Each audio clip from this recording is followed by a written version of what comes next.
नमस्कार। मेरे पास लगभग प्रतिदिन किसी ना किसी का मैसेज या फिर फ़ोन आता है कि किसी के घर पर भूत-प्रेत है या फिर किसी व्यक्ति पर किसी ने टोना-टोटका किया हुआ है। अब ये प्रश्न बहुत लोगों के हैं, इसलिए मैं आज इसी बारे में बात करूँगा कि भूत-प्रेत होते हैं या नहीं होते हैं? और अगर होते हैं तो उनसे छुटकारा कैसे पाया जाए? उसके उपाय क्या हैं? दूसरा कि किसी ने किसी के ऊपर कोई टोना-टोटका किया है या कोई तंत्र आदि का प्रयोग करवाया है, तो उसके क्या उपाय किए जाएँ? पहला प्रश्न कि भूत प्रेत होते हैं या नहीं होते हैं, तो ये प्रश्न बड़ा विवादित है। कुछ ग्रंथ कहते हैं कि भूत प्रेत नहीं होते हैं, कुछ ग्रंथ कहते हैं कि होते हैं। कुछ लोगों का इससे संबंधित कुछ अनुभव भी रहे हैं, लेकिन मेरे अनुभव में भूतों को लेकर के कोई भी अनुभव नहीं रहा है। तो हम ये भी नहीं कह सकते हैं कि भूत प्रेत होते हैं या फिर नहीं होते हैं, क्योंकि जब अनुभव ही नहीं है तो इस बारे में अब क्या बताएं।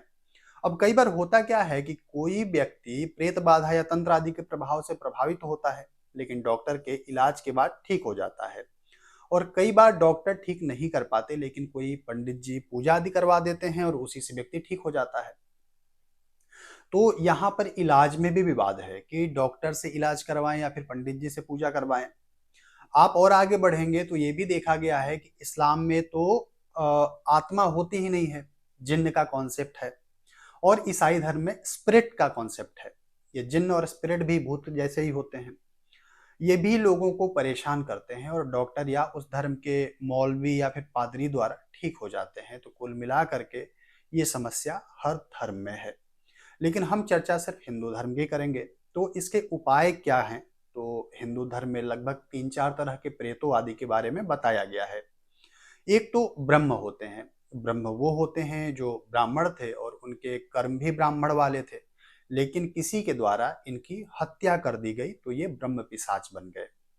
दूसरे होते हैं कि इन्होंने आत्महत्या किया हो या फिर अकाल मृत्यु हुई हो। अकाल मृत्यु तब माना जाता है जब कोई व्यक्ति सामान्य तरह से न मरा हो। जैसे एक आदमी होता है जो बूढ़ा होकर के मर जाता है। दूसरा होता है कि युवावस्था में किसी दुर्घटना से या फिर किसी के द्वारा मारा गया हो। तो ये भी एक तरह से प्रेत ही बनते हैं। एक होते हैं जिन्होंने दुष्कर्म किए हो और उसी के कारण उनकी मृत्यु हुई हो, तो वो भी प्रेत ही बनते हैं।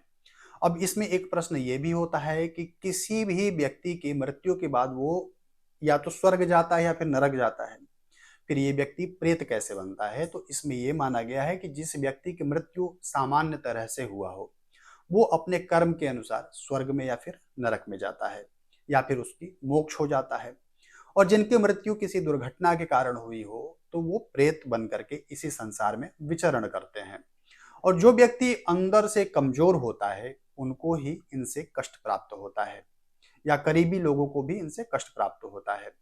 अंदर से कमजोर होने का अर्थ है कि जिसका आत्मबल कमजोर है या मानसिक रूप से कमजोर है, या जो शरीर और मन से अशुद्ध रहते हैं, उनको ये भूत प्रेत कष्ट देते हैं।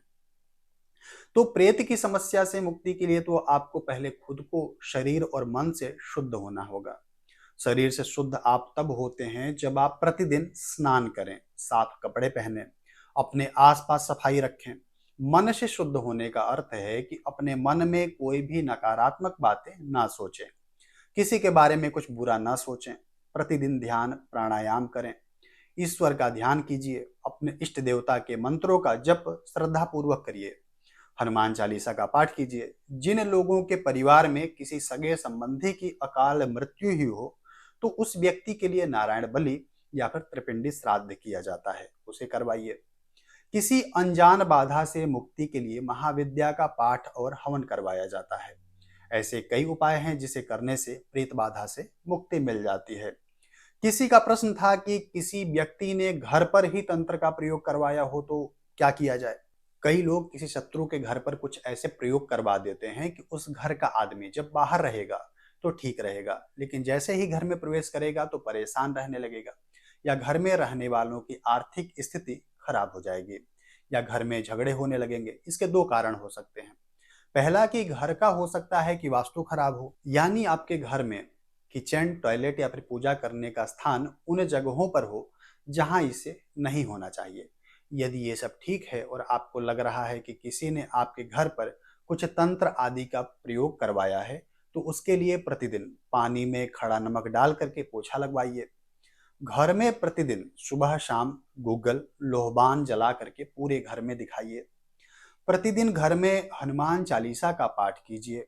सुबह शाम अपने इष्ट देव के मंत्र जैसे ओम नमः शिवाय, ओम कृष्णाय नमः, कृष्ण जी का मंत्र हो गया, राम जी का मंत्र हो गया, इनको मोबाइल में या फिर टीवी में चला करके सुबह शाम छोड़ दीजिए। एक आध घंटे तक बजने दीजिए। सुबह में अपने घर के सभी कमरों को खोल दिया करिए। घर में कुछ ऐसी व्यवस्था कीजिए कि सूर्य का प्रकाश आपके घर में आए, और सुबह का प्रकाश तो जरूर ही आए। घर में शराब मांस आदि को मत लाइए। जिन घरों में शराब और मांस को लाया जाता है वहां तो नकारात्मक ऊर्जा वैसे ही आ जाती है। इन उपायों को आप कीजिए, आपके सभी समस्याएं सामान्यतः समाप्त हो जाएंगी। और इन सब से भी आपकी समस्या समाप्त नहीं हो रही है तो स्क्रीन पर नंबर दिया गया है, उस पर फोन कर लीजिए, व्हाट्सएप कर लीजिए। और अंत में मैं बताना चाहूंगा कि हिंदू धर्म के सभी आचार्यों ने ये माना है कि हमारे अंदर ईश्वर रहते हैं। हम सबके अंदर ईश्वर हैं, तो जहां ईश्वर होंगे वहां कोई भी नकारात्मक शक्ति नहीं होगी। लेकिन आप अपने अंदर के ईश्वर को भूल जाते हो और बाहर के भूत प्रेतों पर विश्वास करने लगते हो। यदि आप अपने अंदर के ईश्वर पर विश्वास करते हैं तो बाहर की कोई भी नकारात्मक शक्ति आपका कुछ नहीं कर पाएगी। और दूसरी बात कि जब आप या फिर कोई भी व्यक्ति बीमार होता है या आपको लगता है कि नजर लगी है या ऐसी ही कुछ चीजें हुई हैं, तो पहला काम कीजिए कि डॉक्टर को दिखाइए और साथ में पूजा पाठ कीजिए। अपने इष्ट देव की आराधना कीजिए। सिर्फ एक चीज पर पूरी तरह से निर्भर मत होइए, क्योंकि बीमार होने पर हर कोई डॉक्टर या फिर वैद्य की सलाह लेता है। शारीरिक बीमारी का इलाज डॉक्टर करता है, क्योंकि ईश्वर ने वैद्य या फिर डॉक्टर को ये काम दिया है। ईश्वर तो आपका इलाज करने नहीं आएगा, इसलिए उसने डॉक्टर को आपके लिए भेजा हुआ है। ईश्वर से आप प्रार्थना कर सकते हैं कि आपको ठीक होने की शक्ति दें। आज के लिए बस इतना ही। आपको ये जानकारी पसंद आई हो तो वीडियो को लाइक कर दीजिए, और कोई भी प्रश्न हो तो कमेंट में पूछिए, व्हाट्सएप पर मैसेज करके पूछ लीजिए। चैनल पर नए हैं तो इसे सब्सक्राइब कर लीजिए। आज के लिए बस इतना ही। धन्यवाद।